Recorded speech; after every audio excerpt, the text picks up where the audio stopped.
A lot of information with this chapter of Taizai. A lot of plot progression, a lot of setup for next week, and then also a color page that lets us know that Season 2 of the anime is beginning this year. There was an announcement a couple of days ago, but this color page kind of confirms it, which, badass color page, by the way. I love the color page. I love Gowther in the corner and all that. I love Denzel on the side. I love getting to see it. It was just a really nice looking color page. Definitely some part of that, color page is going to be the thumbnail. So now that I got that out of the way, let's talk about that finale of the chapter. Gowther versus Escanor, or let's do it in broader terms. Gowther / Jericho versus Hawk / Escanor. And that is a very interesting matchup, because let's think about this for a second. What time of day is it right now going on in this tournament? Well, for one, it's in the middle of the fucking night. You see the stars. You see the damn stars, and we see Escanor's body shape. So we know for a fact it's very, very late at night. So he's nowhere near his pinnacle of strength. He's like at almost the lowest points of his strength. Like he's the weakest that he can possibly be.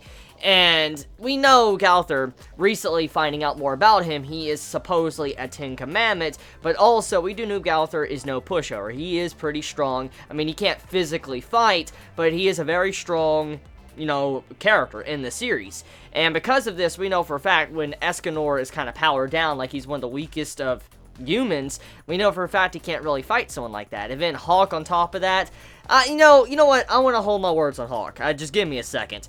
Now, talking about Jericho, I don't know necessarily she's probably going to be all for Gowther fighting Escanor and Hawk. I just don't really believe so, because after what Escanor did for Jericho and Bond, I just do not believe that, Jericho will allow Gowther to kill Escanor or Hawk. So leads into the next point I want to talk about, Hawk. So, Hawk has been a big mystery throughout the series. He's one of the biggest mysteries of Taizai. I mean, there's been a lot of theories, speculation, Phoenix Fury, stuff like this. I've talked about it a lot in the past, many other chapter reviews, even before chapter 100 ever came out. And the thing is with Hawk, being resurrected at the time at the Hendrickson fight, a lot of questions were made, like, what the fuck is going on here? There was speculation that Hawk could possibly be a Phoenix or something, or a reincarnation, and that kind of proved to be a little bit true. And there's been constant hints to this multiple times throughout the series since that very point.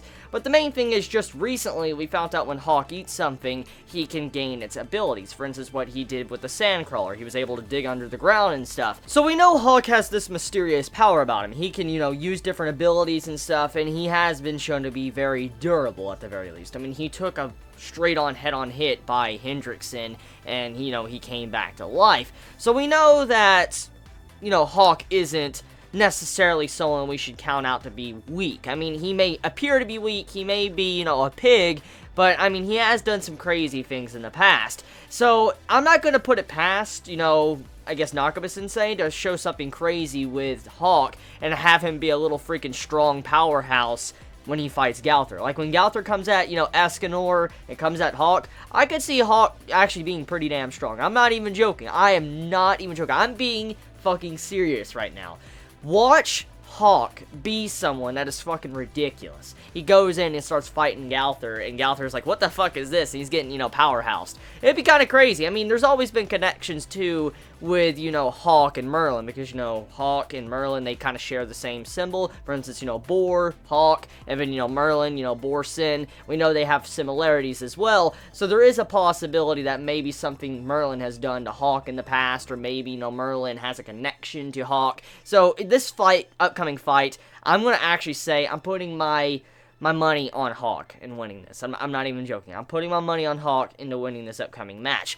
Now that I get that out of the way, let's talk about the other segments of the chapter. So let's talk about what happened to Camelot.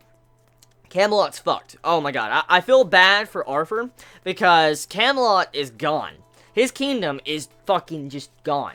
And it's sad because he doesn't even know this. I mean, he's fighting in the middle of the tournament. He's there right now. And he has no idea what happened to his, hometown, his kingdom. It's gone. It's dead. It's dead as fuck. And, you had Zeldris, just go in and just destroy it. So, yeah.